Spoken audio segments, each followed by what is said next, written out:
it.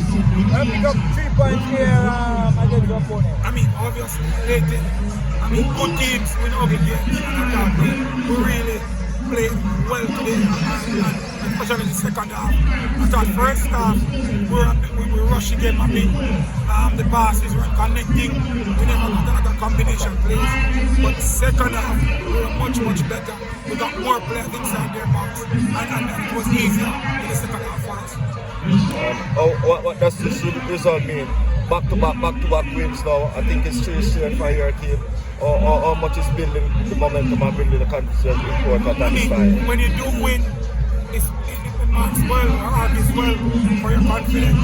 So I'm thinking that Montego Bay 2 love, Arnett 4-2, and they're a tough game for 3 points. And again, I'm thinking that this is going to do a world of good for the confidence of the team.